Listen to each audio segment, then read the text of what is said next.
end of the Man Who Would Not Die tour, the last show, so very excited about that. We're doing one new song tonight in the set, and that is Watching the Night Sky, and that's from the new album, and the new album will be out next year around the 1st of February, and it's called Promise and Terror.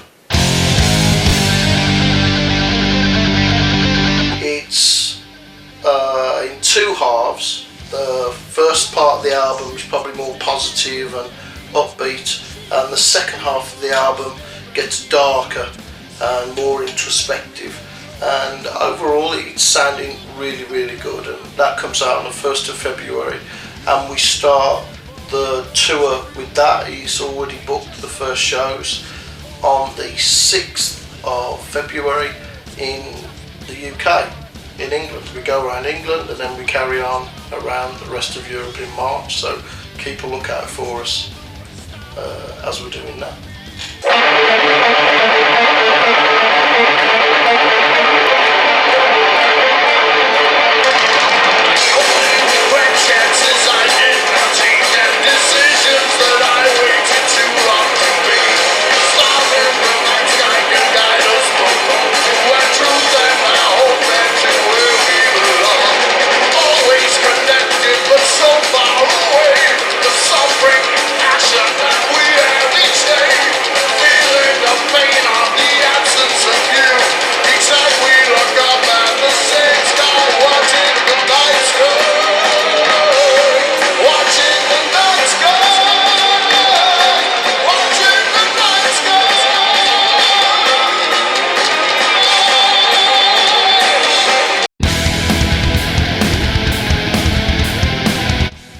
Song has gone down really well. It's surprising because nobody's heard it before, but we thought when we were doing it in the studio, we thought, well, there could be something special about this, and as we were listening to the rough mixes come back from the producer, we thought, well, maybe this could be like the lead song of the album or the single, so we decided that would be the one that we'd like to play live, something upbeat and with a bit of a story to it as well.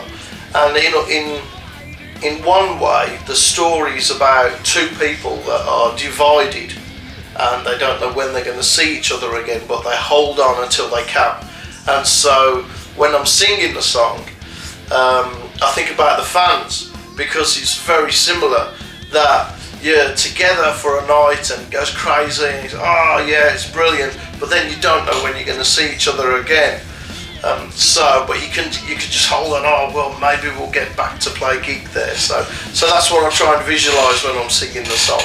But the reaction has been really, really good, and what we're doing is we're filming that song in all of our shows and filming a lot of this part, the end of the tour, and we're going to put all of that together into a tiny little home movie, and then that's going to be the video for Watching the Night Sky. And then we're going to put that on our YouTube channel, and Watching the Night Sky will be a digital single, and you'll be able to download the video for free.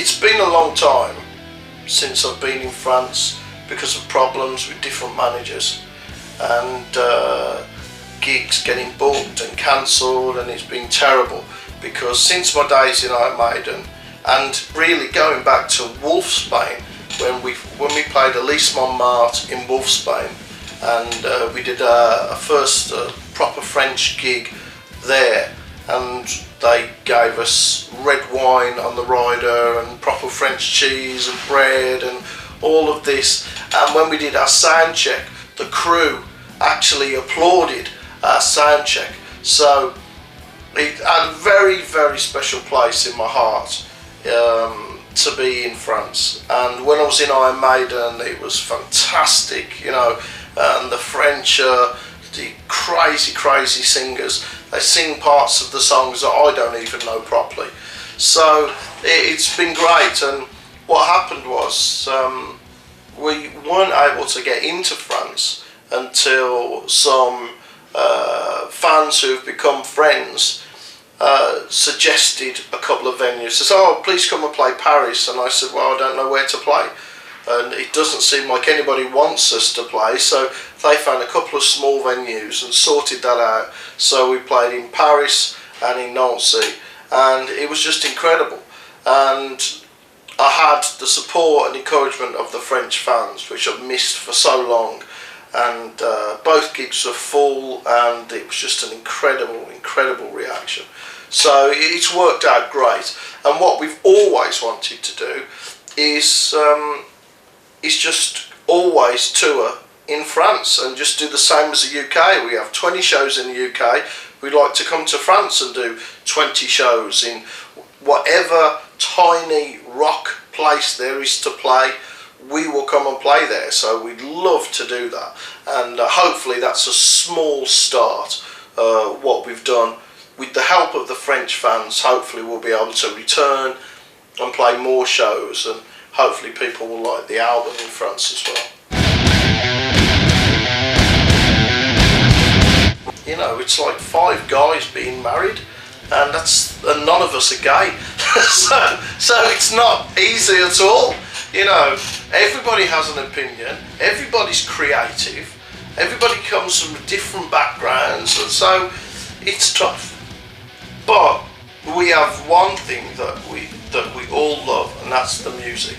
And we all strive to play and perform at our absolute best at every concert, at every show we give, whether it's in a tiny little place or like tonight in a huge hall. Whatever it is, we strive to do the best and to get the meaning and the passion of our music out to people, so that they can see that this music is about passion. And so I think because in this band we share everything, we share all the money, we share all the credits. You know, if anybody comes up with a good idea, then that's the idea we use. It's not just me that writes the lyrics or the music or anything. We all share everything all the time, and that's through good times and bad. And none of us are in it to get rich. So if we're broke most of the time while we're making our name and getting people to see the Blaze Bayley band, then we put up with that, because really what we want to do is carry on, play as many gigs as we can, and keep recording, spend more time making records and make the kind of music that we want to make without compromising artistically. And that's what's happening, very, very slowly. The new album, Promise and Terror, is one more small step towards where we want to be.